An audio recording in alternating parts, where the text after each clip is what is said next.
Sometimes life gives you a moment where everything changes, and you have to decide what kind of person you really are. Jonas Blackwood rode into town that morning to buy horses, but he left with something far more precious: a woman's freedom. She sat on that fence rail like discarded property, eyes hollow but spirit unbroken, while townsfolk haggled over her like cattle. This mountain man had spent 20 years alone in the high country, needing nothing from anyone. But something in her quiet defiance called to him. He paid the price and rode out with her, knowing full well the hard road ahead. What made a solitary man risk everything for a stranger? Before we begin, tell us where you're tuning in from, and if this story touches you, make sure you're subscribed, because tomorrow I've saved something extra special for you. To understand what happened that day in Bitter Creek, you need to know who Jonas Blackwood was before he rode down from the mountains. For 20 years, he'd lived in the high country of Montana Territory, where the peaks scraped the belly of heaven and the valleys held secrets older than memory itself. His cabin sat at 8,000 feet, nestled in a grove of ancient pines that whispered stories when the wind moved through them just right. Jonas was 45 years old, though the mountains had a way of making a man look both younger and older at the same time. Younger in the eyes, perhaps, where the clean air and honest work kept a certain clarity. Older in the hands and face, where weather and solitude carved their marks deep. He stood just over 6 feet, lean and strong in the way of men who carry their own weight and no one else's. His hair, once dark as a raven's wing, had gone silver at the temples. His beard, which he kept trimmed close in warmer months and let grow wild come winter, showed more gray than brown these days.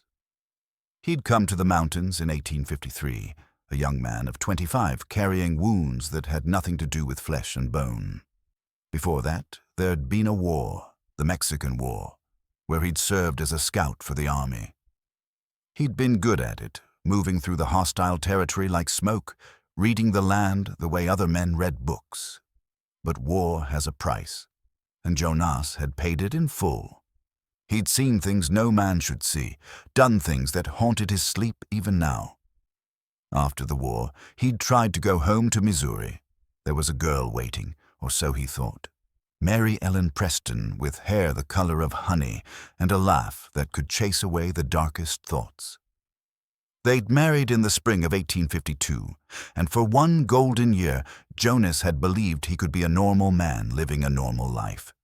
They'd bought a small farm outside of Independence, planted crops, talked about children. Then the cholera came. It swept through the Missouri River Valley like the angel of death, and it took Mary Ellen in 3 days. Jonas held her hand as the life drained out of her, watched the light fade from those kind eyes, and something in him broke that never quite healed. He buried her under an oak tree on the farm, sold everything he owned, and pointed his horse toward the setting sun. The mountains had saved him in their way. They asked nothing of him except respect and attention. They didn't judge. They didn't take without giving back. A man could lose himself in all that stone and timber and sky, could become small enough that the pain became small too. Not gone, never gone, but manageable, bearable. Jonas's life had fallen into a rhythm over those 20 years. Spring meant trapping beaver and marten in the high streams, their pelts thick and valuable. Summer was for hunting, for smoking meat and drying herbs, for gathering what the land offered freely. Fall meant preparation. Firewood stacked high, root cellar filled, last repairs made before the snows came. Winter was for surviving, for long nights by the fire with books he'd read a dozen times, for the peculiar peace that comes from being utterly alone. He made 2 trips to civilization each year, once in early summer to sell his winter furs and pelts, and once in late fall to buy supplies for the coming winter and to replace whatever tools or equipment had worn out. He was known in the scattered settlements and trading posts of the territory. Jonas Blackwood, the mountain man. Fair in his dealings, honest to a fault, kept to himself but would help a neighbor in genuine need. He had friends, if you could call them that, other men who'd chosen similar lives, with whom he might share a meal or a bottle of whiskey when their paths crossed, but no one close. No one who might work their way past the walls he'd built. His cabin reflected the man. Solid, simple, sufficient. One large room with a stone hearth he'd built himself. Rock by careful rock. A sleeping loft above, reached by a ladder of pine. Shelves lined with books, most of them salvaged or traded for over the years. A heavy oak table where he took his meals and worked on equipment. Windows that faced east and south, letting in the morning light. Outside stood a smaller cabin that served as his workshop, a smokehouse, a root cellar dug deep into the hillside. Everything a man needed to live, nothing more. His possessions fit in a worn leather saddlebag when he traveled. Extra clothes, simple and practical. A whetstone for his knives, ammunition for his rifle, a small sewing kit, a battered tin cup that had been his father's. The few things that mattered to him weren't things at all. The view from his porch at sunrise, the taste of cold stream water, the satisfaction of work done well, the silence that wasn't really silence but rather a symphony of wind and water and wild things. But lately, in the past year or so, something had shifted. Jonas would sit on his porch in the evenings, watching the light fade from the peaks, and feel something he hadn't felt in a long time. Loneliness. Not the clean solitude he'd sought, but a hollow ache that no amount of mountain grandeur could fill. He was getting older. The winters seemed harder, the work more tiring, and sometimes in the space between sleep and waking, he'd reach across the bed and find it empty, and the old grief would rise up fresh as morning dew. He'd pushed those feelings down, of course, told himself he was being foolish. He'd made his choice 20 years ago, and it had been the right choice for the man he'd been then.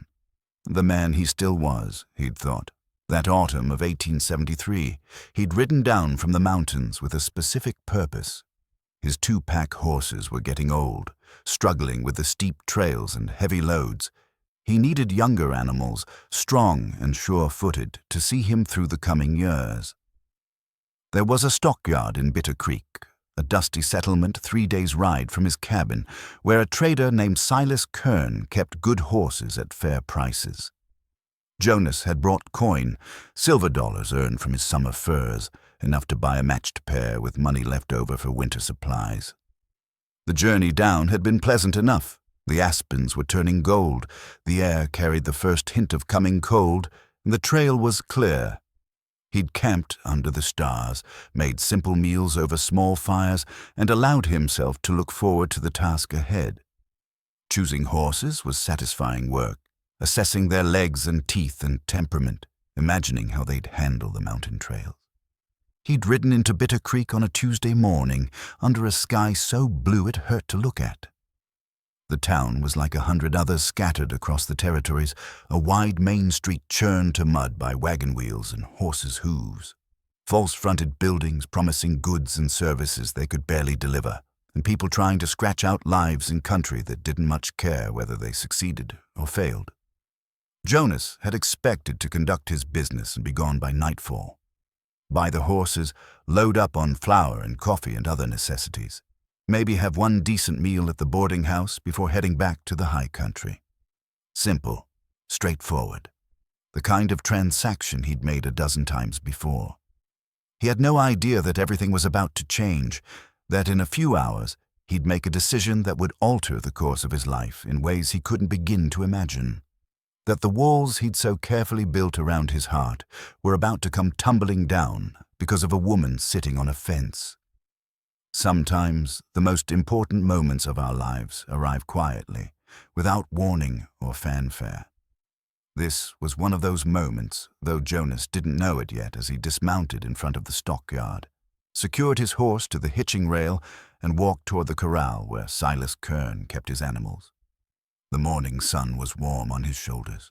The air smelled of dust and horses and autumn. and his life as a solitary mountain man had less than an hour left to run. The stockyard was busy for a Tuesday morning. Jonas counted maybe 15 people milling about, townsmen in dusty suits, a few ranch hands checking over cattle in the far pen, and Silas Kern himself, a portly man with a handlebar mustache that seemed to have a life of its own. Silas spotted Jonas and raised a hand in greeting. "Blackwood, been expecting you. Got just what you need. 2 mares, 4 years old, sound as a dollar. Come take a look." Jonas started toward the main corral, but something caught his eye. Movement at the edge of his vision, over by the loading fence. He turned his head and stopped walking. A woman sat on the top rail of a weathered fence, her feet dangling maybe 4 feet off the ground. She wore a dress that might have been blue once, but had faded to the color of a winter sky, patched and repatched with whatever fabric had been available. Her hair was brown, pulled back in a simple braid that hung down her back. From this distance, Jonas couldn't make out her features clearly, but something in the way she held herself, straight-backed despite everything, made him pause. There were men around her, 5 or 6 of them, talking and gesturing. One of them, a tall man in a black vest, seemed to be conducting some kind of business. Another man, shorter and thick around the middle, was examining the woman the way Jonas had planned to examine horses, looking at her teeth, checking her hands, asking her to stand and turn. Jonas felt something cold settle in his stomach. "Silas," he called out, not taking his eyes off the scene. "What's going on over there?" The horse trader came up beside him, followed Jonas's gaze, and made a disgusted sound in his throat. That's Kate Morrison, widow woman. Her husband died 3 months back, left her with debts she can't pay. Town council decided to auction her off, indenture her, they're calling it, though we all know what it really is. They're selling her. Jonas's voice was flat. Her labor, technically. 7-year contract to whoever pays her husband's debts. Gambling debts, mostly. Man was a fool with cards. Silas spat into the dust. "I don't hold with it myself, but the creditors were pushing, and the council decided it was either this or throw her in jail for fraud. At least this way she's got a chance, or so they tell themselves." Jonas watched as the short man grabbed the woman's arm, making her stand on the fence rail so he could see her better. She complied without resistance, but Jonas could see the tension in her shoulders, the way her jaw was set. She was enduring this, not accepting it. "How much?" Jonas heard himself ask. Silas looked at him sharply. "How much for what?" "Her debts. How much to clear them?" "Blackwood, you can't be serious. You came here for horses, not—" "How much, Silas?"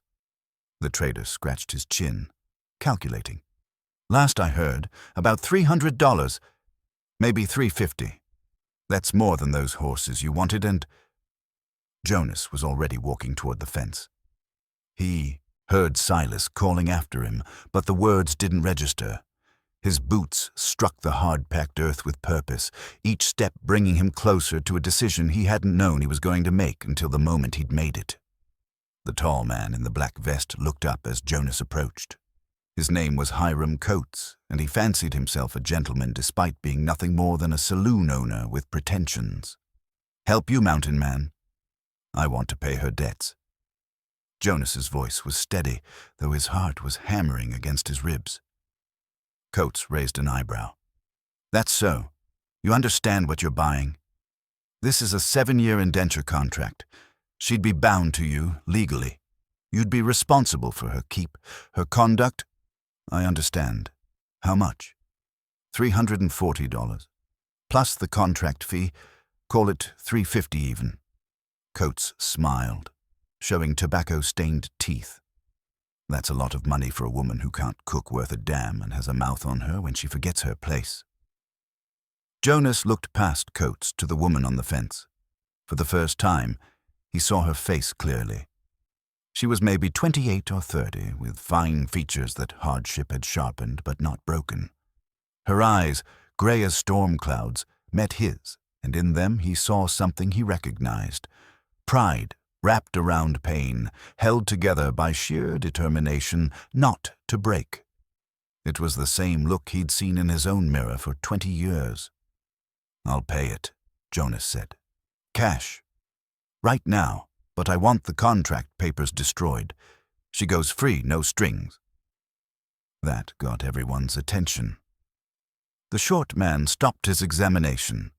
The other townsmen turned to stare. Even the woman, Kate, looked at Jonas with something like surprise breaking through her carefully maintained composure. "Free," Coates laughed, though it didn't reach his eyes. "That's not how this works, friend. You pay the debt, you get the contract. That's the law. Then the law needs changing." Jonas reached into his coat and pulled out a leather purse heavy with silver coins. $350. In exchange, you give me whatever papers there are. I tear them up, and she walks away clear. No debt, no contract, no strings. That's my offer. Coates looked at the purse, then at Jonas, then at Kate. Calculations ran behind his eyes. Profit versus principle, assuming he had any principles to begin with. "You some kind of reformer? Abolitionist?" "I'm a man who doesn't like seeing people sold like livestock. Are we doing business or not?"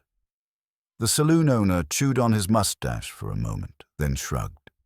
"Your money's as good as anyone's, and frankly, this whole business has been more trouble than it's worth." "Fine. Give me the money. I'll get the papers from the clerk's office." The transaction took less than 10 minutes. Jonas counted out the silver while Coates sent someone running for the debt papers and the proposed indenture contract. The other townsmen drifted away, some shaking, their heads at the foolishness of mountain men, others muttering about the impropriety of it all. The short man who'd been examining Kate looked genuinely disappointed, which made Jonas's hands curl into fists until he reminded himself that violence wouldn't help anyone. When Coates returned with the papers, a sheaf of documents covered in official-looking seals and signatures, Jonas took them without reading. He ripped them in half, then in half again, then walked to a nearby water trough and dropped the pieces in.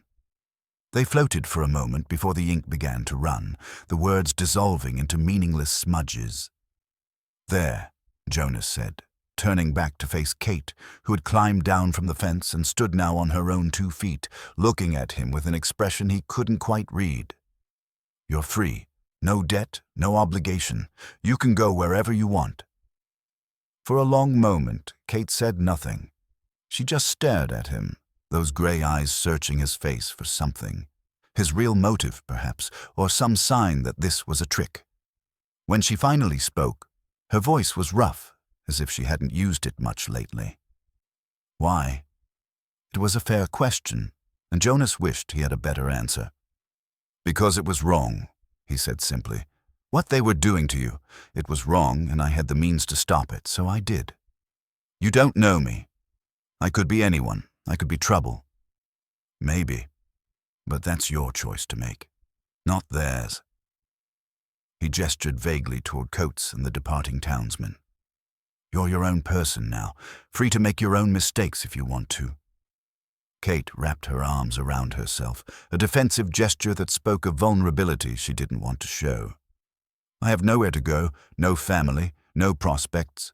Winter's coming, and I've got nothing but this dress and 40 cents in my pocket." Jonas hadn't thought that far ahead. He'd acted on impulse, something he hadn't done in 20 years, and now the consequences were settling on him like snow. He couldn't just leave her here. Bitter Creek had made its opinion clear. She was a problem to be disposed of, and if he left her, they'd find another way to dispose of her. "I live up in the mountains," he said slowly, working through the implications even as he spoke. 3 days' ride north. It's remote, but there's a second cabin on my property.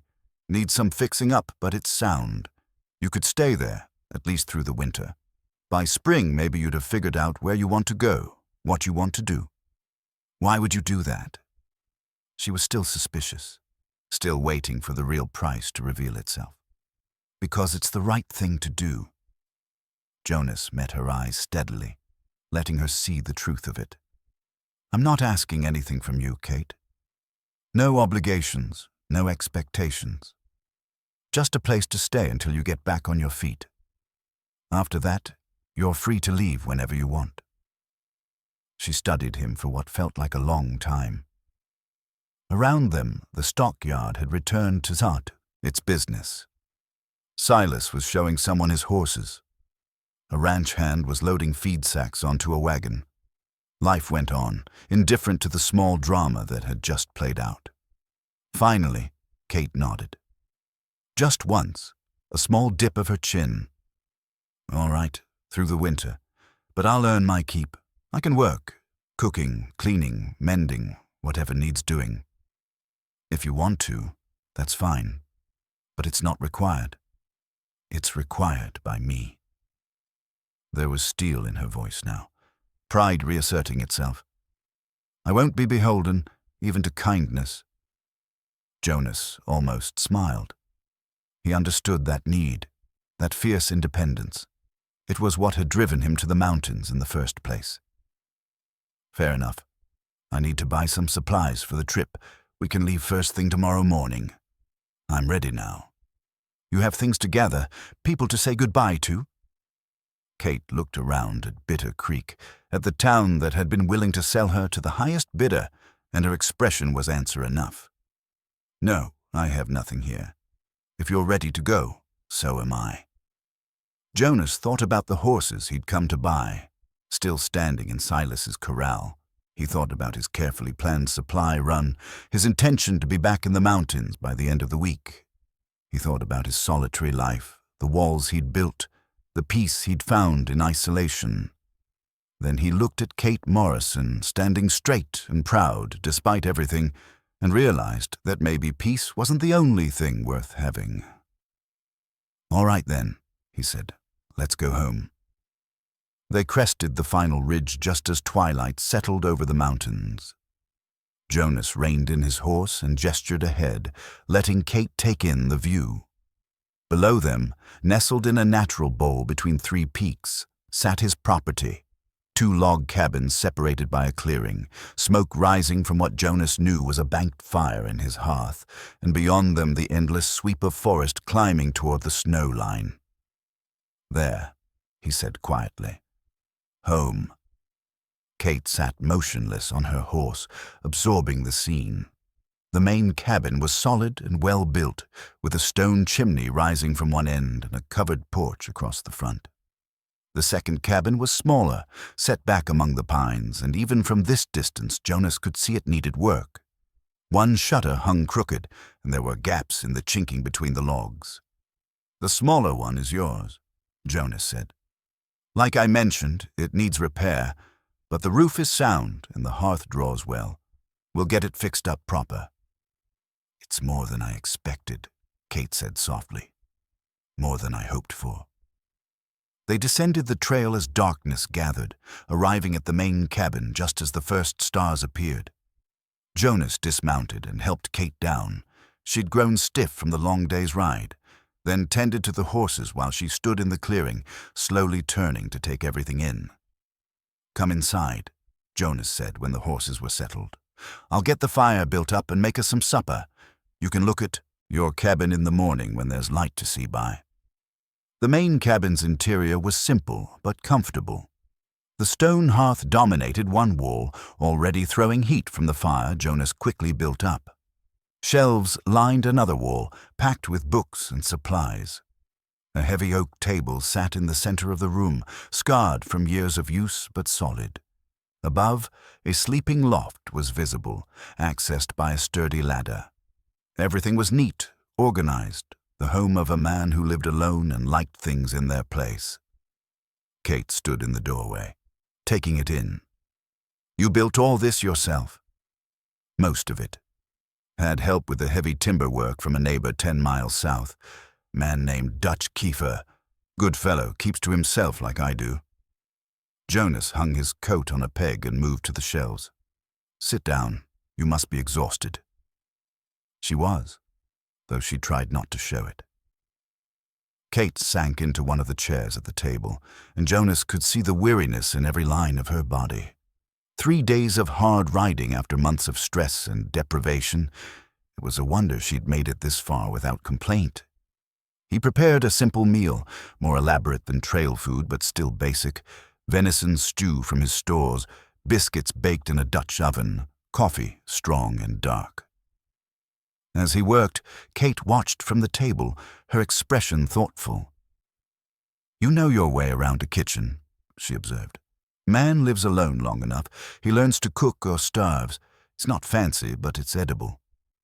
It smells wonderful." They ate in companionable quiet, the firelight casting dancing shadows on the log walls. Outside, the wind picked up, carrying the scent of pine and the distant promise of weather. Jonas noted it automatically. Storm coming, probably tomorrow. They'd need to move fast on the cabin repairs if Kate was going to be comfortable. After supper, Jonas laid out his plan. "Tomorrow we'll assess what needs doing on your cabin. New chinking, definitely. That shutter needs fixing. Probably want to check the floorboards and make sure there's no rot. I've got supplies stored, so we should have everything we need." "I'll help," Kate said immediately. "I was counting on it. You'll be living there.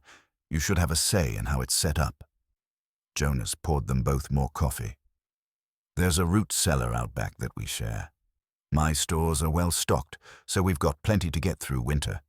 Come spring, we can plant a bigger garden, put up more preserves." Kate wrapped her hands around her cup, absorbing the casual "we" in his planning. "You've thought this through?"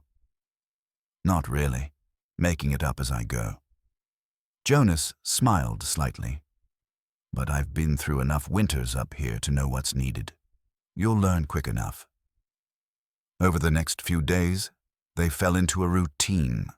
Mornings began early, with Jonas building up the fire and Kate preparing breakfast from his stores. She'd insisted on taking over the cooking duties. "Let me contribute something," she'd said, and he'd agreed, understanding her need to feel useful. After breakfast, they'd work on the smaller cabin, Jonas teaching Kate the basics of log home maintenance as they went. She was a quick learner, with good hands and better instincts. When Jonas showed her how to mix the chinking compound, mud and moss and horsehair, work together until it was the right consistency, she mastered it in one try. When he demonstrated how to check logs for soundness, she started finding weak spots he'd missed. By the third day, they were working side by side as equals, her learning curve steep and sure. "You're good at this," Jonas said, watching her work fresh chinking into a gap. "I like working with my hands. Feels honest." Kate smoothed the compound, making sure it was flush with the logs. "My father was a stonemason. Used to take me to job sites when I was young. I'd watch him work for hours, the way he could make stone and mortar into something strong, something lasting." "What happened to him?" "Accident on a job. I was 14. Her hands kept working, not pausing in their rhythm. "After that, my mother and I managed as best we could. She took in sewing, I helped.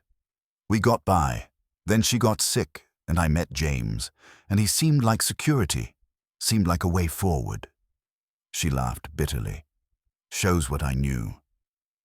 Jonas understood the impulse, choosing safety over happiness, practicality over passion. It was how most people survived in this hard country. "You were young.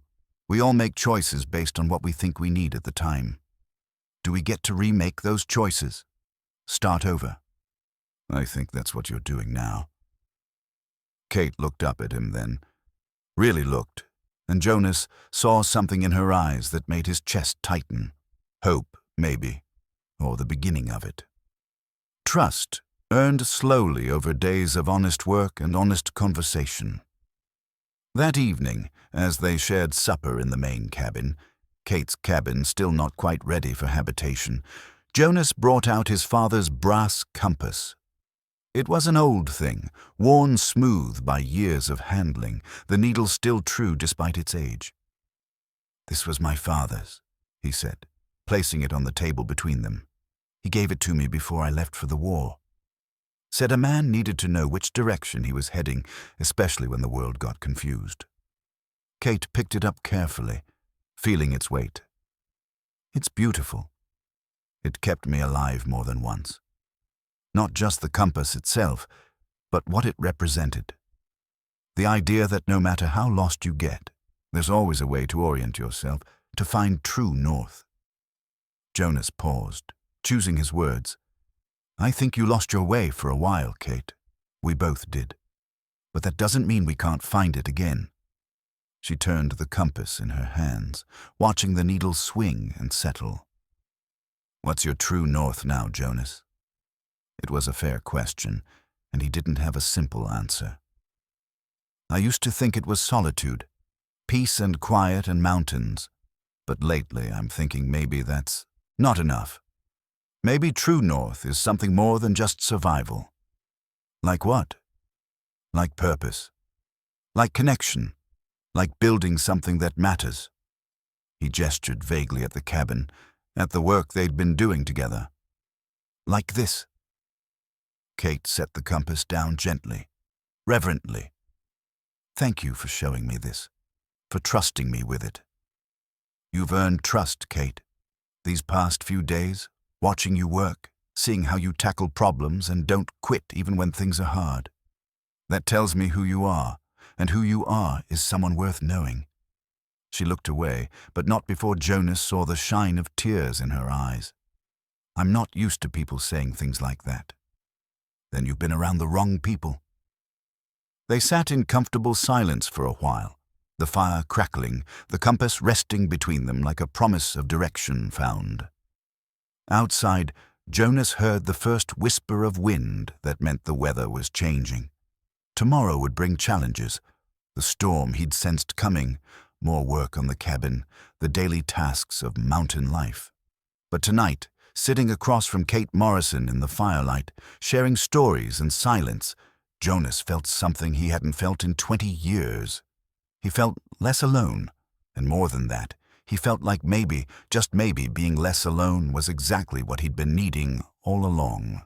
The storm arrived with the dawn, not violent but persistent, the kind of early snow that settles in and means to stay a while. Jonas woke to find 3 inches already on the ground, and more falling steadily from a grey sky. He descended from the loft quietly, not wanting to wake Kate, who'd fallen asleep in the chair by the fire the night before. He'd covered her with a blanket and let her rest, knowing she needed it more than she'd admit. She stirred as he built up the fire, her eyes opening slowly. For just a moment, she looked confused about where she was, then memory settled and her expression cleared. Morning, Jonas said softly. Coffee's on. Kate sat up, stretching the stiffness from her shoulders. It's snowing. First real snow of the season. Probably won't stick long, but it's a reminder that winter's coming fast. We'll need to push hard on getting your cabin finished. Over the next week, they worked with focused determination. The snow melted, then came again, heavier. Between storms, they chinked and patched, replaced boards and fixed the shutter. Jonas showed Kate how to check the chimney for blockages, how to test the floorboards for rot, how to stack firewood so it would stay dry and cure properly. She absorbed everything, her competence growing daily. He also taught her mountain survival, how to read the weather in the clouds and the wind, how to track game in the snow, how to use a rifle with accuracy. Kate proved a natural shot, her hand steady and her eye clear. The first time she brought down a rabbit at 50 yards, Jonas let out a low whistle of appreciation. You sure you haven't done this before? I'm sure, but my father taught me to focus, to take my time with things. Guess it applies to shooting too. She held the rifle comfortably now, not like a foreign object, but like a tool she understood. Though I have to admit, I don't much like killing things. Nobody should like it, but up here, it's necessary. The mountain provides, but you have to be willing to take what it offers.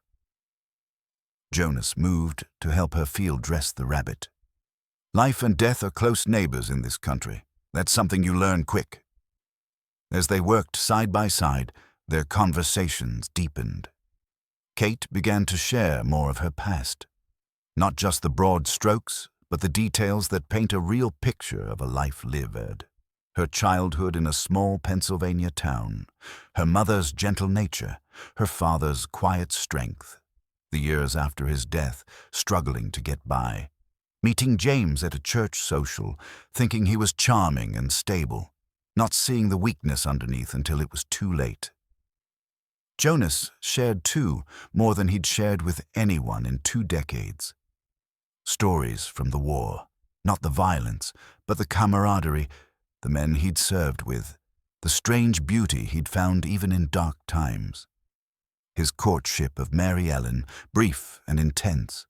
Their year of marriage, golden and fleeting. The aftermath, the long darkness, the decision to leave everything behind. "Do you regret it?" Kate asked one evening as they finished supper. "Coming to the mountains, living alone all these years?" Jonas considered the question seriously. "No, I needed this place, this life. It saved me when nothing else could. But I won't pretend there haven't been costs. A man can get so used to solitude that he forgets how to be with people, forgets what it feels like to share a meal, a conversation, a life." "Are you forgetting? Now, I mean." He looked at her across the table, at this woman who'd come into his life so unexpectedly and fit so naturally into it. "No, I'm remembering." A moment passed between them, charged with something neither was quite ready to name. Then Kate looked away, breaking the spell, and Jonas let her. There was time. They had all winter, and some things couldn't be rushed. One afternoon in the second week, as they stood back to admire the nearly finished cabin, Jonas noticed movement in the tree line. 3 men on horses, approaching from the south trail. He felt Kate tense beside him. "Stay close," he said quietly, his hand moving instinctively toward the rifle leaning against the cabin wall. The men reined in at the edge of the clearing, and Jonas recognized trouble when he saw it. They had the look of men who'd spent time on the wrong side of the law, hard eyes, harder expressions, and an air of casual menace that came from being used to taking what they wanted. The leader, a tall man with a scar across his cheek, spoke first. "This Blackwood's property?" "It is. I'm Blackwood. What's your business?" "Heard you got quite a spread up here. Nice location, good water, plenty of timber." The man looked around appraisingly, his gaze lingering on Kate. "Some folks down south are saying this land's open for claiming, that you don't have proper papers." Jonas felt a cold anger settle in his gut. It was an old game, squatters trying to intimidate legitimate owners, hoping to drive them off and take their property. He'd dealt with it before, but never when he had someone else to protect. "My papers are in order, filed with the territorial office in Helena. This land is legally mine, and you're trespassing." "That's so?" The scarred man smiled, showing broken teeth. "Well, maybe we'll just camp nearby for a while. See how things shake out. Free country, after all." "Free country ends at my property line. You're not welcome here." The 3 men exchanged glances, and Jonas saw calculation in their eyes. 3 against 1 weren't bad odds from their perspective, especially if they thought he was just an aging mountain man with no backup. They didn't know about his military background, didn't know what he was capable of when pushed. Kate stepped forward slightly, positioning herself beside Jonas in a gesture of solidarity. The movement drew the scarred man's attention, and his smile widened. "That your woman?" "She's under my protection," Jonas said evenly.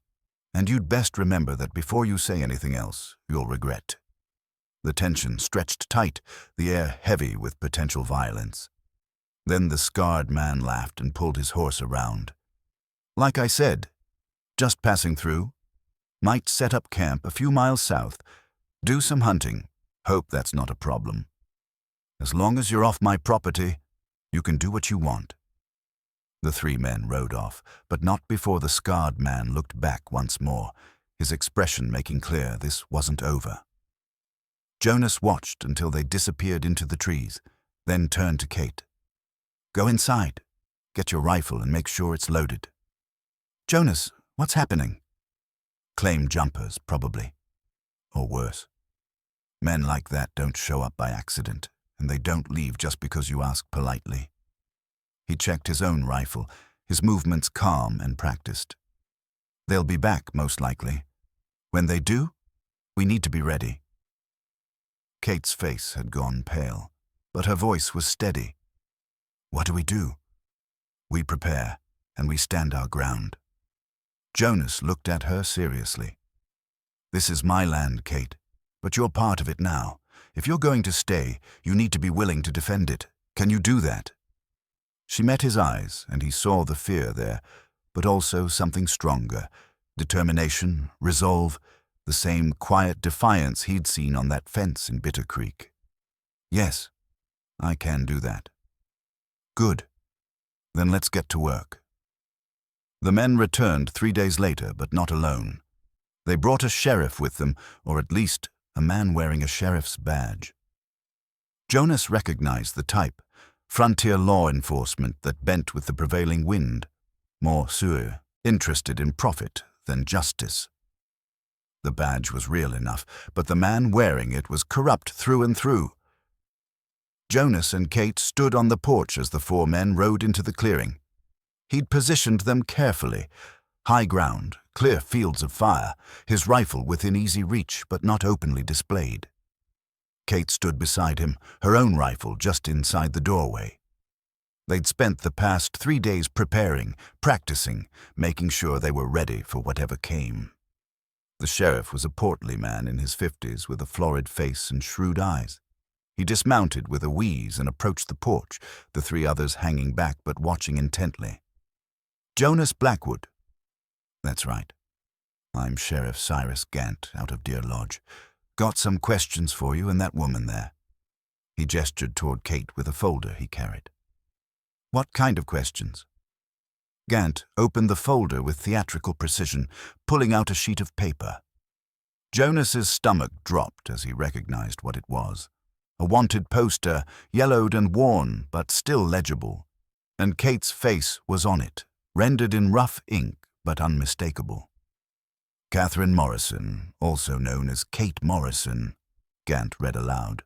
"Wanted for questioning in connection with the robbery and murder of 3 men in Butte, Montana territory.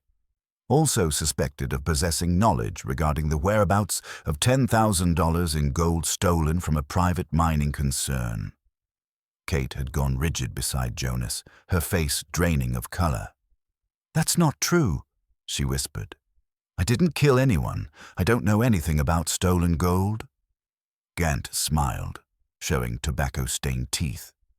"That's what they all say, miss. But I got a legal document here, signed and sealed, saying you're wanted for questioning. Now, you can come peaceful, or we can make this difficult. Your choice." Jonas felt the world tilt. He looked at Kate, saw the shock and fear in her eyes, and realized she'd been as blindsided by this as he was. She genuinely didn't know about any murders or stolen gold, which meant someone was setting her up, using her for something she didn't understand. "May I see that?" Jonas asked, keeping his voice calm. Gant handed over the wanted poster. Jonas studied it carefully, noting the date. It had been issued 2 weeks before Kate's husband died. The charges were serious: conspiracy to commit robbery, accessory to murder, possession of stolen property, and at the bottom, a substantial reward, $500 for information leading to her arrest and the recovery of the gold. "This doesn't make sense," Jonas said. "Her husband died 3 months ago. If she was wanted for these crimes, why wasn't she arrested then? Why wait until now? These things take time. Reports have to be filed, warrants issued. That's just how the law works, mountain man." Gant held out his hand for the poster. "Now, Miss Morrison comes with me, or we have a problem." Jonas looked at the 3 men who'd come with Gant. The scarred man was smiling openly now, enjoying the show, and suddenly things clicked into place. This wasn't about justice. This was about the gold. These men thought Kate knew where it was, and they were using the law as a tool to get to her. "Give us a moment," Jonas said. "Private conversation." Gant's eyes narrowed. "You got 1 minute, and don't try anything stupid. We outnumber you, and I'm the law here." Jonas guided Kate inside, closing the door behind them. She was shaking, her breath coming fast and shallow. "Jonas, I swear I don't know anything about this. James never told me about any gold, any murders. I thought he was just a gambler with bad luck, not a—" "I believe you." Jonas gripped her shoulders, making her focus on him. "Kate, listen to me. They don't care about the truth. They want that gold, and they think you can lead them to it. If you go with them, they'll make you talk, and when they realize you can't tell them what they want to know—" He didn't finish the sentence. He didn't have to. Kate understood the implication. Men like that wouldn't just let her go. She was a loose end, and loose ends got tied up permanently. "What do I do?" Her voice was small, frightened, so different from the strong woman she'd been becoming. Jonas made a decision in that moment. He'd spent 20 years running from responsibility, from connection, from the possibility of loss. But looking at Kate, seeing her fear and trust warring in her grey eyes, he knew he couldn't run anymore. Wouldn't run anymore. We stand our ground. Together. "Jonas, they have the law on their side. If you fight them, you'll be— I don't care." And he meant it. "That badge doesn't make right out of wrong. You're innocent, and I'm not letting them take you." Kate searched his face, looking for doubt, for hesitation. Finding none, she nodded slowly. "Okay, what's the plan?" "We buy time. I'll tell them I need to see proof that this warrant is legitimate, that I want to contact the territorial marshal. That'll force them to either produce real documentation or show their hand." "And if they show their hand?" Jonas's expression hardened, military training rising to the surface. "Then we defend ourselves." They stepped back onto the porch together. Gant was checking his pocket watch with exaggerated patience. The 3 other men had spread out slightly, hands near their weapons. The setup of men planning violence. "Time's up, Blackwood. What's it going to be?"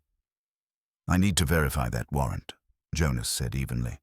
"Contact the territorial marshal. Make sure everything's legitimate. That's my right as a citizen." Gant's face darkened. "You questioning my authority?" "I'm questioning a piece of paper that's convenient enough to show up right after Kate settles here. Seems odd that she lived in Bitter Creek for months and nobody came looking for her until now." The scarred man spoke up from his position near the trees. "Maybe we weren't looking in Bitter Creek. Maybe we were looking for her here, knowing she'd run to her accomplice." Jonas felt Kate stiffen beside him. "Accomplice?" "Sure, James Morrison's partner, the man he was sending the gold to, the mountain man who was in on the whole thing from the start." The scarred man smiled. "That's you, Blackwood. Or did you think we wouldn't figure it out?" It was a lie, clumsy and obvious, but Jonas understood its purpose.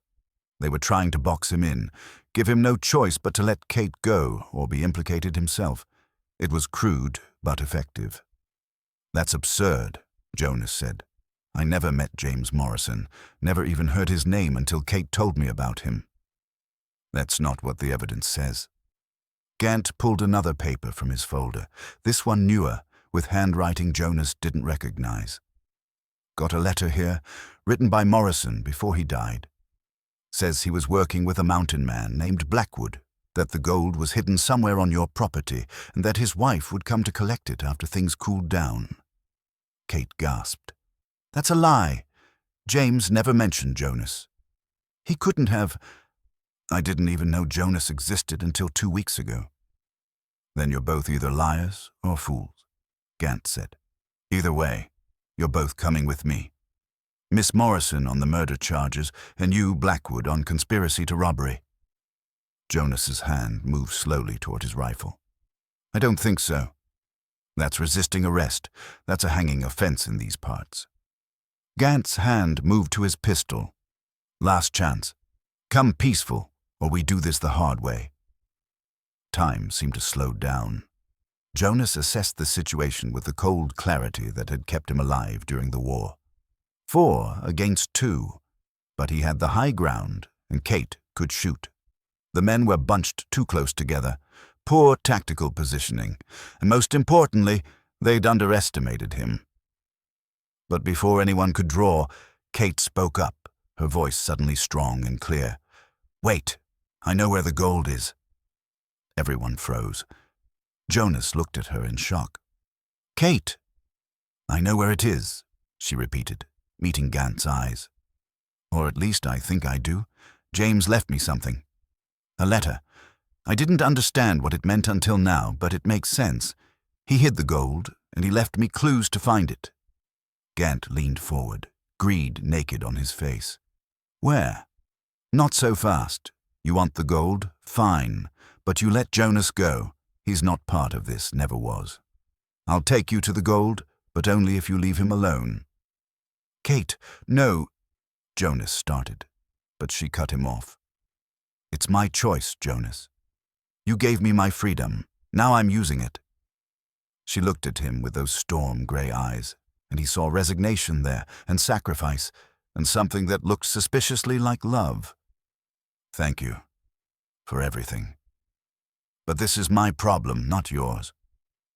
Jonas wanted to argue, to refuse, to fight, but he also understood what she was doing. She was protecting him the only way she knew how, buying his safety with her own. It was brave and foolish and selfless, and it made his chest ache. Gant considered, then nodded. "All right, you take us to the gold, we let the mountain man be. Deal?" "Deal." "Kate." Jonas tried again, but she shook her head. "Go inside, Jonas. Please, let me handle this." And because he loved her, and in that moment he realized he did love her, completely and irrevocably, he stepped back. But his mind was already racing, calculating, planning. This wasn't over. Not by a long shot. Kate descended the porch steps, walking toward the waiting men with her head high. Jonas watched her go, watched her climb onto a horse behind one of the riders, watched the group turn and head south toward the deeper mountains. As soon as they were out of sight, Jonas went into action. He'd bought time, but not much.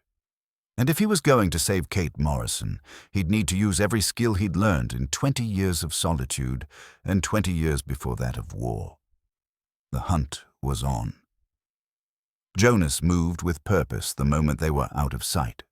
20 years of mountain living had taught him patience, but 20 years before that in the military had taught him when to act fast. This was a time for speed, for decisiveness, for using every advantage he possessed. First, he went to Kate's cabin, their cabin really, since they'd built it together, and searched through her few possessions. She'd mentioned a letter from James, something she hadn't understood until Gant showed up. Jonas needed to see it, needed to understand what they were really dealing with. He found it in the pocket of her old dress, the faded blue one she'd been wearing on the fence in Bitter Creek. The paper was thin, worn from handling, covered in cramped handwriting. Jonas carried it to the light and read, "Katie, if you're reading this, I'm dead. I know you'll hate me for what I'm about to tell you, but I need you to know the truth. The gambling wasn't bad luck. It was cover. I was working with some men, moving gold from a mine operation that wasn't entirely legal. Things went wrong. People died. I didn't pull the trigger, but I was there, and that makes me guilty enough. I took the gold and ran. Not because I'm brave, but because I'm a coward. I couldn't face what I'd become. I hid it where nobody would think to look, where even if they found it, they wouldn't recognize what it was. Katie, I'm sorry for the life I gave you. You deserved better. You always deserved better. If you need it, and God knows after my debts are paid, you'll need something. The gold is where the mountain man keeps his heart. where stone and timber meet, where the past sleeps under the present. I know that doesn't make sense now, but trust me, if you need to find it, you will. I loved you. I know I had a poor way of showing it, but I did. I hope someday you can forgive me. James. Jonas read it twice, his mind working through the cryptic clues. Where the mountain man keeps his heart, where stone and timber meet, where the past sleeps under the present. He'd assumed James meant some other mountain man, some accomplice Kate didn't know about. But what if... He stopped, a cold realization washing over him. The stone hearth in his cabin. Stone and timber meeting. He'd built that hearth 20 years ago when he first came to the mountains. And underneath it, before he'd laid the foundation stones, Jonas dropped the letter and ran to his cabin. He grabbed a pry bar from his workshop and attacked the hearth with controlled fury, wedging the bar between the stones, leveraging them up. The mortar was old, crumbling easily under sustained pressure. Within minutes, he'd exposed the base layer, the large foundation stones he'd set himself. And there, nestled in a hollow beneath the centermost stone, was a leather saddlebag. Old, worn, but intact. Jonas pulled it out, his hands shaking. Inside were smaller bags, heavy with weight. He opened one. Gold, nuggets and coins, gleaming dully in the firelight. Easily $10,000 worth, maybe more. Jonas sat back on his heels, understanding flooding through him. James Morrison had been here, to this cabin, probably while Jonas was out on a long hunting trip.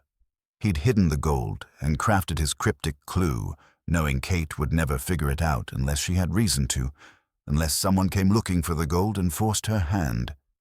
It was insurance, a final gift from a dying man to the wife he'd failed, but it was also a death sentence. Because now Jonas understood what Kate had done.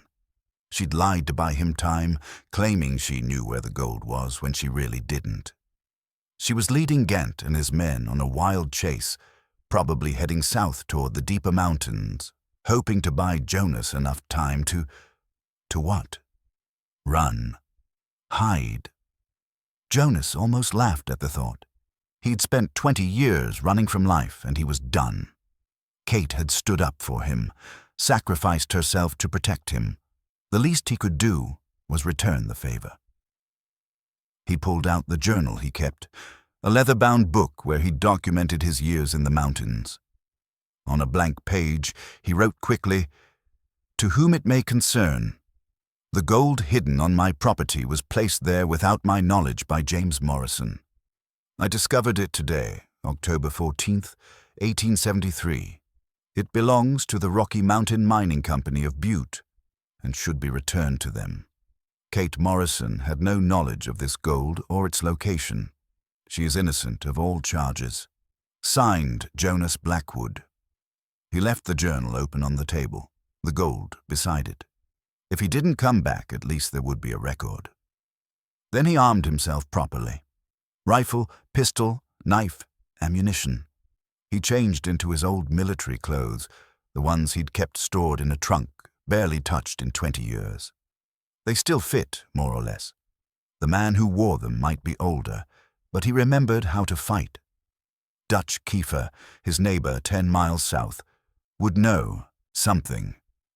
Dutch saw everything that happened in these mountains, kept track of comings and goings even if he didn't talk about them.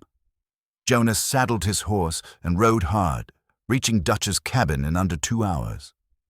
The old trapper was on his porch, smoking a pipe, unsurprised to see Jonas arrive at speed.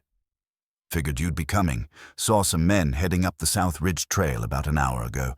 4 men, 1 woman. Looked like trouble." "It is. They're trying to frame Kate for murder and robbery. She's leading them away from my place, buying me time." Dutch nodded slowly, processing this. "That the woman you brought up from Bitter Creek? The one they were going to sell?" "Yes." "She worth fighting for?" Jonas didn't hesitate. "Yes." "Then let's go get her." Dutch stood, moving with surprising speed for a man in his 60s. "I'll get my rifle." "Dutch, you don't have to." "Boy, I've been watching you live like a ghost up here for 20 years. First time I've seen you care about something other than surviving. I'm not letting you face this alone." He disappeared into his cabin, emerging moments later with a rifle and a bandolier of ammunition. "Besides, I never liked corrupt sheriffs. Bad for the whole territory." They rode together, Dutch leading them along trails Jonas didn't know, shortcuts that shaved time off the journey. As they rode, Jonas explained everything: Kate's situation, the false charges, Gant's obvious corruption, the gold hidden in his hearth. "Smart woman," Dutch said. "Leading them south means she's taking them toward Widow's Canyon. Box Canyon, only one way in or out. If she can get them trapped there, they'll realize she doesn't know where the gold is. Then they'll kill her. Not if we get there first." They pushed the horses hard, arriving at the mouth of Widow's Canyon as the sun began its descent toward the western peaks. Jonas could see tracks in the soft ground. Multiple horses. Recent, they'd guessed right.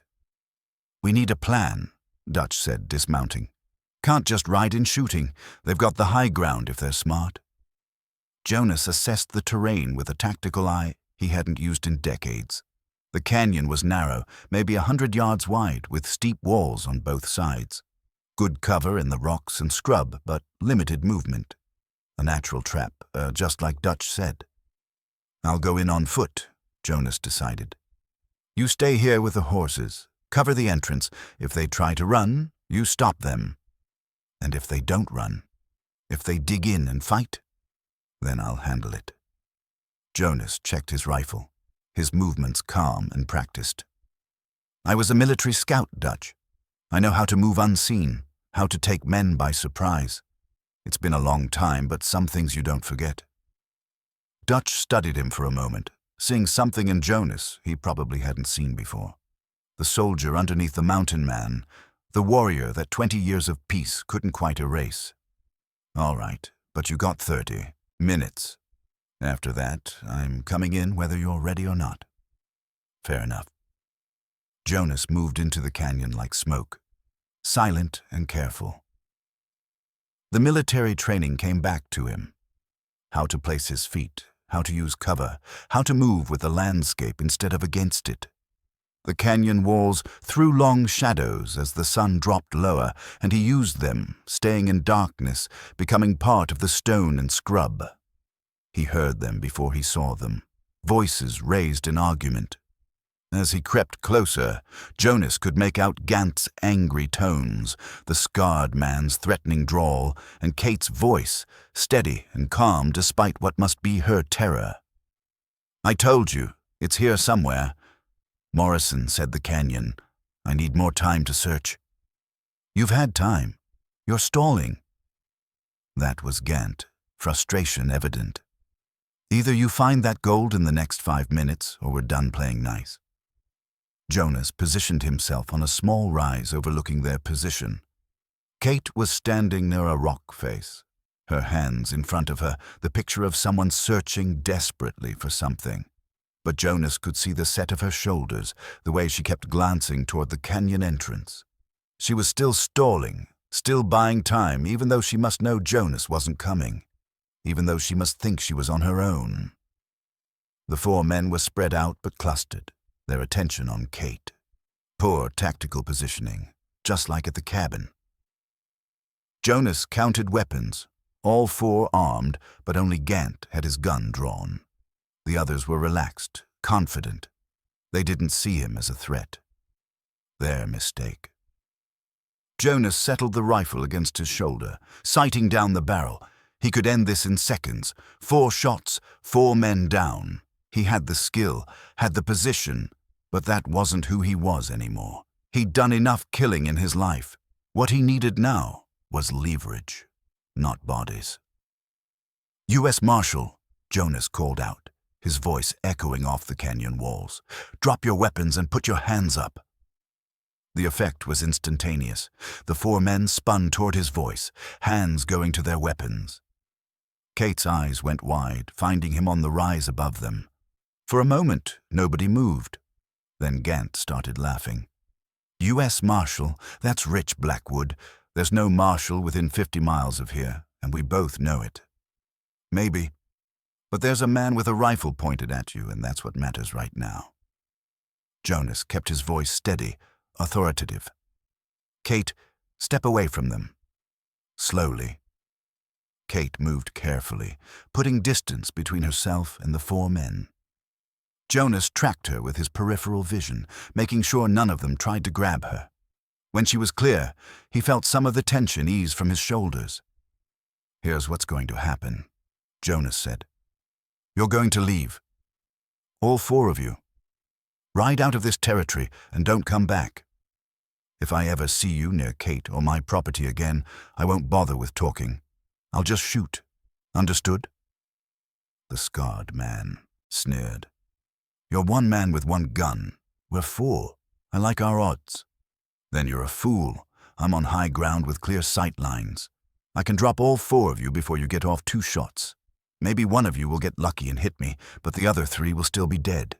You willing to bet your life you're the lucky one?" Silence fell over the canyon. Jonas could see them calculating, weighing the odds. The scarred man was angry enough to try something stupid, but Gant was smarter. The corrupt sheriff understood self-preservation. "What about the gold?" Gant asked. "It's at my cabin. I found it. Left it there with a signed statement about where it came from. You want it, you can go back and get it. But Kate's not involved, and you're leaving her alone from now on." "How do we know you're not lying?" "You don't, but it's the best offer you're going to get." Jonas's finger rested lightly on the trigger. "Clock's ticking, Sheriff. Make your choice." Gant looked at his men, then at Kate, then up at Jonas's position. Finally, he holstered his gun. "All right, we'll go check your cabin. But if you're lying to us..."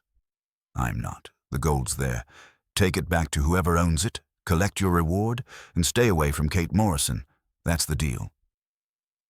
The 4 men mounted their horses slowly, watching Jonas the whole time. As they rode past Kate toward the canyon entrance, the scarred man looked at her with naked hatred. "This isn't over, sweetheart." "Yes," Jonas called down. "It is." They rode out, disappearing around the canyon bend. Jonas waited, counting seconds, making sure they were really gone. When he was satisfied, he descended from his position and moved quickly to Kate's side. She stood where he'd left her, looking up at him with an expression that held relief and anger and something else he couldn't quite name. "You came for me." "Of course I came for you. I told you to stay safe, to let me handle this. And I ignored you. Partners don't leave partners behind." Jonas reached out, checking her for injuries. "Are you hurt?" "No, just scared." Kate's composure cracked slightly. "Jonas, the letter... James hid the gold at your cabin. All this time. Under the hearth. I found it after you left." He pulled her into his arms, feeling her shake against him. "You did good, Kate, buying time like that. You saved us both. I didn't know what else to do. I couldn't let them hurt you. And I couldn't let them hurt you, so I guess we're even." They stood there in the gathering darkness, holding each other, 2 people who'd found something worth fighting for. Above them, the first stars began to appear, and from the canyon entrance, Dutch's voice called out, "Everything all right in there?" "We're fine, Dutch," Jonas called back. "Crisis over." "Good. I'm too old for this excitement anyway." Kate pulled back slightly, looking up at Jonas. "What happens now?" "Now we go home. The real gold is at the cabin. We'll get it to the proper authorities, clear your name officially, and then..." He paused, choosing his words carefully. "Then we figure out what comes next. Together." "Together," Kate repeated and smiled. "I like the sound of that." Jonas smiled back, and for the first time in 20 years, the future looked bright. Morning came with unexpected violence. Jonas woke to the sound of horses and voices. Too many of them, too close. He was on his feet instantly, moving to the window with his rifle. Dawn was just breaking, painting the mountains in shades of gray and pink, and in that pale light he counted 6 riders approaching the cabin. Not Gant and his men. These were different, harder looking, with the bearing of men used to taking what they wanted. Kate joined him at the window, her face pale. "Who are they?" "Don't know, but they're not friendly." Jonas checked his rifle, his mind racing through possibilities. "Get dressed. We may need to move fast." The riders reined in 30 yards from the cabin, spreading out in a loose semicircle. The leader, a tall man with iron-gray hair and a colonel's bearing, called out in a voice used to being obeyed. "Jonas Blackwood, we know you're in there, and we know you have our gold. Send it out with the woman, and nobody gets hurt." Jonas felt Kate stiffen beside him. "That's not Gant," she whispered. "No, these are the real owners, or the men who think they are." Jonas moved to the door, keeping his rifle ready but not raised. He stepped onto the porch, deliberately placing himself between Kate and the riders. "State your business." The gray-haired man dismounted, his movements controlled and precise. Military background, Jonas thought. Officer, probably. The kind of man who'd led men in war and expected the same obedience in peace. Colonel Marcus Sutherland, late of the Union Army, currently representing the Rocky Mountain Mining Company of Butte. You have property that belongs to us? $10,000 in gold, stolen by your accomplice, James Morrison. I'm not Morrison's accomplice. Never met the man. The gold was hidden on my property without my knowledge. So you claim. Yet somehow Morrison's widow ends up at your cabin, and somehow you find gold that's been missing for months. Quite a coincidence. Sutherland's voice dripped with skepticism. We're not the territorial law, Blackwood. We're not bound by their niceties. That gold cost 3 men their lives. I intend to recover it, and I intend to see justice done for those deaths. The woman is innocent. She didn't know about the gold, didn't know about Morrison's crimes. I have a written statement. Your statement means nothing. She was married to a murderer and a thief. That makes her complicit in my book. Sutherland gestured to his men. Now, you can hand over the gold and the woman, or we can take them. Your choice. Jonas felt the familiar weight of a decision settling on his shoulders. He'd been here before, standing between violence and something worth protecting, choosing between safety and honor.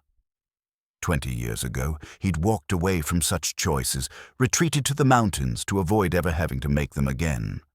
But Kate was behind him, depending on him, and he couldn't walk away. Wouldn't walk away. The gold's inside, Jonas said calmly. I'll bring it out, but Kate stays with me. That's not how this works. It's how this works if you want the gold without bloodshed. Jonas met Sutherland's eyes steadily. You're military. You understand tactics. I'm on high ground with cover, and you're exposed in an open clearing. You may take me eventually, but I'll drop at least 3 of you first. Maybe 4. Are you willing to lose half your men for $10,000? Sutherland studied him for a long moment, reassessing. Jonas could see the calculation happening, the recognition that he was dealing with someone who'd seen combat, who wouldn't fold under threat. Finally, the colonel nodded slowly. Get the gold, but try anything and we end this the hard way. Jonas went back inside, where Kate stood with her hands clenched into fists. What are we going to do? Give them the gold. It's not worth dying for. Jonas went to the table where the gold still sat, began loading it back into the saddlebag. But I'm not letting them take you. Jonas, if they want me, they don't get you. That's not negotiable. He finished with the gold, hefted the bag. When I go back out, you stay inside. No matter what happens, you stay inside and you stay down, understand? Kate grabbed his arm. Don't do anything stupid. Please. The gold isn't worth your life either. Jonas touched her face gently, memorizing the concern in her gray eyes. Some things are worth fighting for. You taught me that. Then he kissed her, brief and fierce, and walked back outside. He crossed the porch and descended the steps, carrying the saddlebag. Sutherland remained mounted, watching him approach. Jonas stopped 10 feet away and tossed the bag.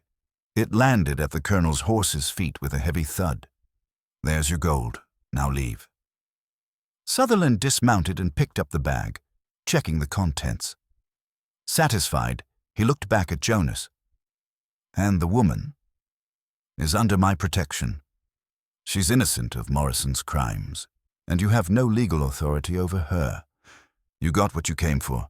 Be satisfied with that. I'm not in the habit of being satisfied with half measures."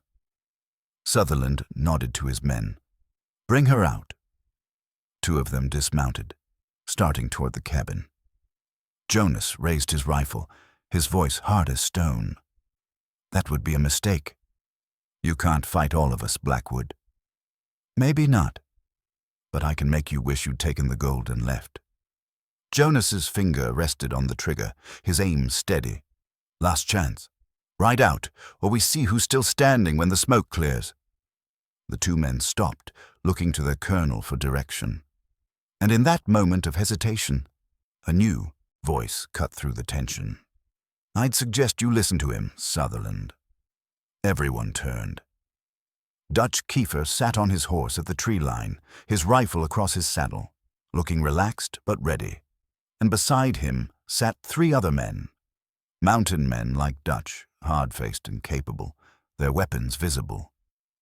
"Dutch," Jonas said, surprised. "Figured you might need backup. Called in some favors." Dutch smiled without humor. "Now then, Colonel, you got your gold. Time to head home before this gets ugly for everyone." Sutherland looked at the reinforcements, then at Jonas, then at the cabin where Kate waited. Finally, he remounted, his face tight with frustration. "This isn't over." "Yes," Jonas said firmly, "it is." The 6 riders turned and left, disappearing down the trail with their recovered gold. Jonas watched until they were out of sight, then lowered his rifle and let out a breath he hadn't realized he'd been holding. Kate emerged from the cabin, running to him. He caught her, held her tight, feeling her shake with reaction. "It's over," he said into her hair. "Really over this time." "How can you be sure?" "Because they got what they came for, and because Dutch is here with witnesses. Any further action against you would be public, messy, and ultimately pointless." Jonas pulled back to look at her. "You're free, Kate. Truly free. No more threats, no more danger." Kate looked up at him, tears streaming down her face. But she was smiling. "Then what do we do now?" Jonas glanced at Dutch and his friends, who were beginning to approach the cabin. "Now we thank our friends, and then we start living the life we fought for." Spring came to the mountains the way it always did. Slowly at first, then all at once. Snow melted from the lower slopes, revealing earth dark and fertile. Ice broke up in the streams, sending crystal water rushing down toward the valleys. Green pushed through brown, aspens budded, and the air filled with the sound of birds returning from their southern journeys. Jonas stood on his porch in the early morning, a clay mug warm in his hands, watching the world wake up. Behind him, he heard the cabin door open and close softly. Kate joined him, carrying her own mug, a twin to his, both shaped by his hands on the wheel he'd set up in his workshop over the winter. She'd wanted to learn pottery, and he'd taught her, the same way he'd taught her to carve and track and read the weather in the clouds. "Morning," she said, leaning against him comfortably. "Sleep well?" "Better than I have in 20 years. Jonas put his arm around her shoulders, pulling her close. "You?" "Same." She sipped her coffee, looking out at the view he'd looked at alone for so long. "I'll never get tired of this. The mountains at sunrise." They stood in companionable silence, watching light paint the peaks in shades of gold and amber. It had been 5 months since the confrontation with Sutherland, 5 months of peace and building and learning, to be more than solitary survivors. Kate's name had been officially cleared after a territorial marshal investigated and found Gant's corruption went deeper than anyone had suspected. The sheriff was in prison now, along with his associates. The wanted poster had been withdrawn, replaced with a formal apology from the territorial government. Kate was free. Truly, legally, permanently free. "I need to ride down to Bitter Creek today," Jonas said. "Trade some furs, pick up supplies. Want to come along?" "I do. I've been meaning to visit Mrs. Patterson at the boarding house. She wrote me a letter last month apologizing for the town's treatment of me. Said she'd always thought it was wrong but hadn't spoken up. I'd like to tell her it's all right, that I understand." Jonas smiled at that. Kate's capacity for forgiveness was larger than his, always had been. "That's kind of you. It's necessary. Holding on to anger just weighs you down. I'd rather travel light." She glanced at him, a teasing light in her grey eyes. "Besides, I want to show them the ring." Jonas looked down at her left hand, at the simple gold band he'd fashioned from a nugget he'd panned from his stream. He'd proposed on a cold February evening, not with grand gestures, but with simple truth. He loved her, wanted to build a life with her, hoped she felt the same. She'd said yes before he'd finished asking, and they'd been married by Dutch, who turned out to be ordained as a minister despite years of living like a hermit. "Think they'll be surprised?" Jonas asked. "Shocked is more like it. Mountain Man marries the woman he rescued from the fence. It's practically a fairy tale." Kate set down her mug and turned to face him fully. "Though I prefer to think you didn't rescue me. You gave me the tools to rescue myself." "That's a better story," Jonas agreed. Movement caught his eye. 2 riders approaching from the south trail. Jonas tensed automatically, but Kate touched his arm. "It's all right. That's the Kiefer boys. Dutch sent word they'd be stopping by." She was right. Dutch's 2 sons, both young men who'd chosen to live in town rather than follow their father's solitary path, reined in at the edge of the clearing. Jonas relaxed and waved them up. "Morning, Mr. Blackwood. Mrs. Blackwood," the older one, Jacob, called out. "Pa sent us with a message. There's a town meeting next week in Deer Lodge. They're talking about forming a proper county government, want input from folks in the territory." "Why would they want our input?" Kate asked. "Because you 2 are famous now," the younger son, Samuel, said with a grin. "The mountain man who stood up to corruption and the woman who survived it. People respect that. They want to know what you think about law and order, about how to keep things fair." Jonas and Kate exchanged glances. "Tell them we'll think about it," Jonas said. "Can't promise we'll attend, but we'll consider it." After the Kiefer boys left, Kate turned to Jonas with raised eyebrows. "Famous? Really?" "Apparently, though I can't say I'm comfortable with it." "Neither am I, but maybe it's not about comfort. Maybe it's about using what happened to us to help other people, to make sure no one else gets sold on a fence or falsely accused or pushed around by men with badges and no conscience." Jonas considered this, then nodded slowly. "You're right. We went through something for a reason. Might as well make it mean something." They spent the day working together, tending the garden they'd planted, repairing winter damage to the fences, organizing supplies. It was simple work, satisfying work, the kind that left them tired but content at the end of the day. That evening they sat on the porch as they had that first morning, watching the sunset and the stars emerge. "Do you ever miss it?" Kate asked. "The solitude, I mean. The life you had before." Jonas thought about it honestly. "Sometimes I miss the simplicity of it. No complications, no worries about anyone but myself. But I don't miss the emptiness, that hollow feeling of surviving but not living." He pulled her closer. "You filled that emptiness, Kate. Made me remember what it feels like to be whole. You did the same for me.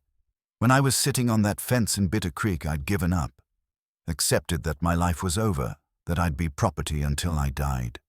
Then you rode up and changed everything. She looked up at him, her eyes shining in the twilight. "You gave me back my life, and then you gave me a home." "We gave each other home," Jonas corrected. "That's what this is. Not mine or yours, but ours." They sat together as full darkness fell. Two people who'd found each other against all odds, who'd fought for their freedom and won, who'd built something real and lasting from the ashes of their separate pasts.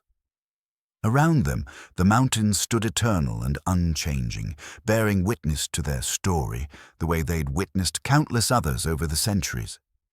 But this story, Jonas thought, was different. This story had a happy ending, not a perfect one. Life never offered perfection, but a real one, a true one. The kind that comes from two damaged people choosing to heal together, to build together, to face whatever comes together. Kate rested her head on his shoulder, and Jonas felt a peace deeper than any he'd known in his 20 years of solitude. This was what he'd been searching for without knowing it. Not escape from life, but engagement with it. Not isolation, but connection. Not surviving, but living. "Jonas?" Kate's voice was soft, almost tentative.